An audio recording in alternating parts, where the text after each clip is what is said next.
الحمد لله وكفى وسلام على عباده الذين اصطفى اما بعد. اسٹیج پر جلوہ افروز علماء دین اور باہر سے آئے ہوئے مہمانان اعظام اور میرے عزیز ساتھیوں، السلام علیکم ورحمۃ اللہ وبرکاتہ.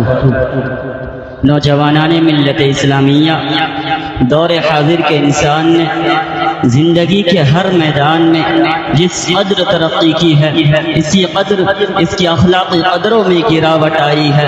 اسی اخلاقی انحطاطوں کی گراوٹ کا یہ نتیجہ ہے کہ ہر شخص کا شاکی ہے. ہر آدمی کے لب پر ایک دوسرے کی شکایت ہے. بڑے کو چھوٹے سے شکایت ہے، چھوٹے کو بڑے سے شکایت ہے، استاذ کو شاگرد سے شکایت ہے، شاگرد کو استاذ سے شکایت ہے، والدین کو اولاد سے شکایت ہے، اولاد کو والدین سے شکایت ہے. بڑوں کو چھوٹوں سے اس لیے شکایت ہے کہ چھوٹے ان کا ادب و احترام نہیں کرتے اور بڑی گھٹائی اور بدتمیزی سی آنکھوں میں آنکھیں ڈال کر بات کرتے ہیں. چھوٹوں کو بڑوں سے اس لیے شکایت ہے کہ بڑے چھوٹوں سے محبت و شفقت کا برتاؤ نہیں کرتے اور بچوں کی سی بچکانہ حرکتیں کرتے رہتے ہیں.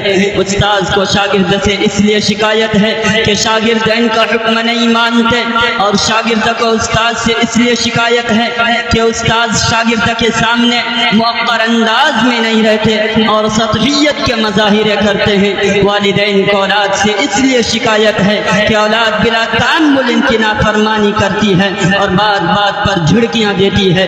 اولاد کو والدین سے اس لیے شکایت ہے کہ ان کے والدین فلموں میں ماں باپ کا رول کرنے والے اسٹاروں کے سے لہجے میں ان سے گفتگو کیوں نہیں کرتے اور جس طرح وہ اپنی اولاد کو فراخ دلی کے ساتھ بے حیائی اور بے شرمی کا ننگا ناچ کرنے کی کھلی چھوٹ دیتے ہیں، انہی کی طرف ان کے والدین کیوں نہیں دیتے؟ بزرگان دین، اس میں شک نہیں کہ قوم کا نوجوان انتہائی بے حیائی، بے شرمی اور بد اخلاقی کا شکار ہے اور اس میں بھی شک نہیں کہ حد درجہ بزدل اور ڈرپوک ہے. مگر یہ بڑی تلخ حقیقت ہے کہ اس کو تباہی اور بربادی کے اس دہانے پر پہنچانے میں کلیدی رول ماں باپ کا ہے. ماں باپ کی ہی غفلت، لاپرواہی، بدعملی اور غلط تربیت نے فرزندان قوم کو مجاہد کے بجائے مجاور بنایا ہے. والدین کی غلط سوچوں اور فکروں نے ہی فرزندان اسلام کو غلط پڑی پہ چلایا ہے.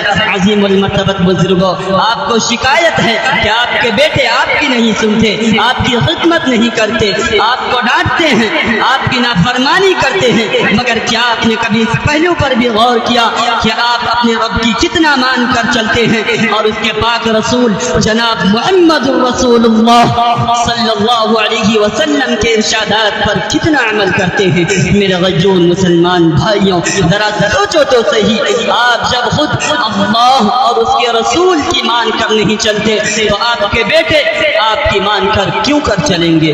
حضرات، بیٹا دیکھتا ہے کہ باپ نماز نہیں پڑھتا، ماں نماز نہیں پڑھتی، مسجد میں اذان ہو رہی ہے، باپ پلنگ پر پراٹھے لے رہا ہے، ماں ہمسایہ عورتوں میں گپ شپ کر رہی ہے، اللہ کے منادی کی ندا کی طرف کوئی توجہ نہیں، نماز کا کوئی خیال نہیں. بیٹا دیکھتا ہے کہ قرآن طاق پر رکھا ہوا ہے، باپ بھی پڑھنا جانتا ہے، ماں بھی پڑھنا جانتی ہے، مگر کبھی تلاوت نہیں کرتے.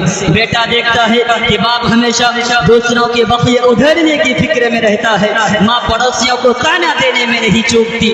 بیٹا دیکھتا ہے کہ باپ جھوٹ بولنے سے نہیں ہچکچاتا، ماں جھوٹ بکنے سے نہیں چوکتی. بیٹا دیکھتا ہے کہ باپ اپنے بوڑھے والدین کی خبر گیری نہیں کرتا، ماں اپنے بوڑھے ساس سسر کی خدمت نہیں کرتی. بیٹا دیکھتا ہے کہ باپ دینی کتابیں پڑھنے کے بجائے رومانی ناول پڑھتا ہے، ماں اسلامی جات کا مطالعہ کرنے کے بجائے ٹی وی نہاتی رہتی ہے.